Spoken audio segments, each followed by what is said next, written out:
আসসালামু আলাইকুম প্রিয় শিক্ষার্থীরা, আমি শিন সুলতানা চলে আসলাম নতুন একটি ক্লাস নিয়ে। এই মুহূর্তে আলোচনা করব মানুষ মোহাম্মদ সাল্লাল্লাহু আলাইহি সাল্লাম এই প্রবন্ধ থেকে আসা কিছু অনুধাবনমূলক প্রশ্ন নিয়ে, যেগুলো প্র্যাকটিস করলে তোমার পরীক্ষায় ভালো একটা ফলাফল আসতে পারে। তো অনুধাবনমূলক প্রশ্ন আমরা 1 থেকে 5 পর্যন্ত সাজিয়েছি। চলো সেই প্রশ্নগুলো একটু আলোচনা করি। তো 1 নম্বর প্রশ্নে আছে, সুমহান প্রতিশোধ বলতে কি বোঝায়?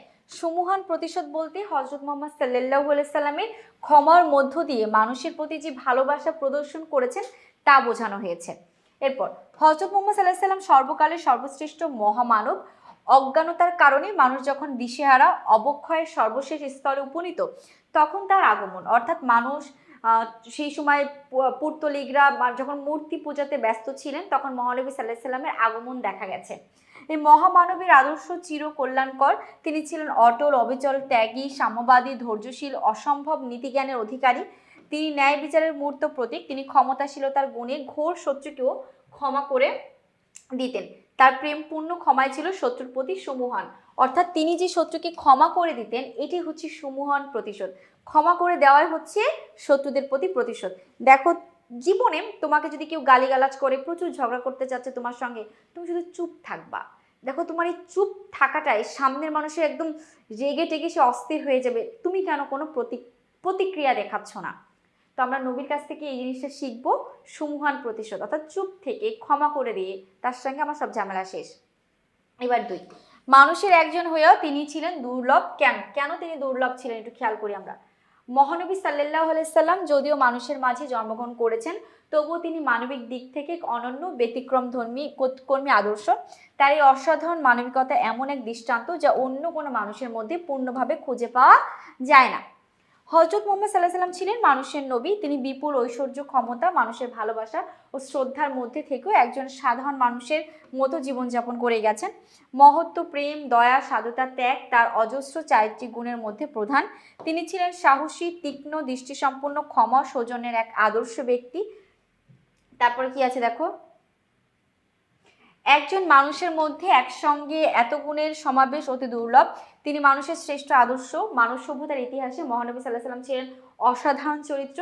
তাই বলা হয়েছে মহানবী সাল্লাল্লাহু আলাইহি সাল্লাম মানুষের মধ্যে একজন হয়েও দুর্লভ। ঠিক আছে, এই জন্য এই কথাটা বলা হয়েছে। এবার আমরা 3 নম্বর প্রশ্নটা আলোচনা করব। দেখো, তিনি কি আছে। খাদিজা রাদিয়াল্লাহু তাআলা খাদিজা রাদিয়াল্লাহু তাআলাহের হযরত মুহাম্মদ সাল্লাল্লাহু আলাইহি সাল্লামকে পছন্দ করার কারণ ব্যাখ্যা করো। আমরা জানি মহানবী সাল্লাল্লাহু আলাইহি সাল্লামের প্রথম স্ত্রী হচ্ছে খাদিজা রাদিয়াল্লাহু তাআলা। তিনি কেন নবীকে পছন্দ করেছিলেন? তার সৎ গুণাবলী দেওয়ার জন্যই পছন্দ করেছিলেন। হযরত মুহাম্মদ সাল্লাল্লাহু আলাইহি সাল্লামকে খাদিজা রাদিয়াল্লাহু তাআলা পছন্দ করার কারণ হযরত মুহাম্মদ সাল্লাল্লাহু আলাইহি সাল্লামের সৎ গুণাবলী। দেখো, হযরত মুহাম্মদ সাল্লাল্লাহু আলাইহি সাল্লাম এই বিশ্ব সংসারে পৃথিবীতে এসেছিলেন জনদুঃখী হয়ে। তার জীবনের সেই বেদনা, তার শারীরিক সৌন্দর্য, চারিত্রিক গুণাবলীর সঙ্গে মিশে তাকে সবার প্রিয় করে তুলেছিল। হযরত মুহাম্মদ সাল্লাল্লাহু আলাইহি সাল্লামের যোগ্যতা, বুদ্ধি, বিচার শক্তি, বিচক্ষণতা, মানুষের প্রতি প্রেম দেখে মুগ্ধ হতো। তার অসংখ্য গুণাবলী বিবি খাদিজাকে আকৃষ্ট করেছিলেন সর্বসময়ের জন্য।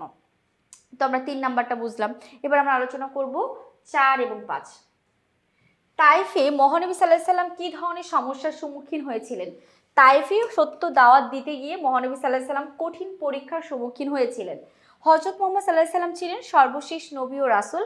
মানুষের দ্বারে দ্বারে সত্যের বাণী বহন করাই তার কাজ। তাইফে বসবাসকারীরা বা তাইফে যারা বাস করত, তারা মহানবী সাল্লাল্লাহু আলাইহি সাল্লামের কথা বিশ্বাস না করে তাকে উপহাস করে মানসিক পীড়া দিয়েছে। তার শরীরে পাথর নিক্ষেপ করেছে। পাথরের আঘাতে তিনি রক্তাক্ত হয়েছেন। তবু সত্যের পথে তিনি ছিলেন অটল, একেবারে পুরোপুরিভাবে অটল। এবার আসি হচ্ছে 5 নম্বর প্রশ্নে বলেছে, হযরত মুহাম্মদ সাল্লাল্লাহু আলাইহি সাল্লামের প্রতি শত্রুদের বৈরী আচরণের পরিচয় দাও। মানে শত্রুদের তার সঙ্গে কেন শত্রুমি করতে চাইতো নবীর সঙ্গে, সেই আচরণ তোমাকে জানতে চাইছে। হযরত মুহাম্মদ সাল্লাল্লাহু আলাইহি সাল্লামের সঙ্গে শত্রু অত্যন্ত অমানবিক ও নিষ্ঠুর আচরণ করেছিলেন। অজ্ঞতার অন্ধকারে, মানে অমূর্খতা বা তারা জানতো না, না জানার অন্ধকারে নিমজ্জিত মক্কার বিপথগামী পৌত্তলিকদের মাঝে ইসলামের সত্য, সুন্দর ও কল্যাণের বাণী প্রচারকালে হযরত মুহাম্মদ সাল্লাল্লাহু আলাইহি সাল্লামকে নানাবিধ বৈরী আচরণের সম্মুখীন হতে হয়েছিল। শত্রুর পাথর নিক্ষেপে বারবার তিনি রক্তাক্ত হয়েছেন। মক্কার পথে প্রান্তরে তাকে নানাভাবে নির্যাতিত করত, বিভিন্নভাবে ব্যঙ্গ বিদ্রুপ ও অকথ্য গালমন্দ করত।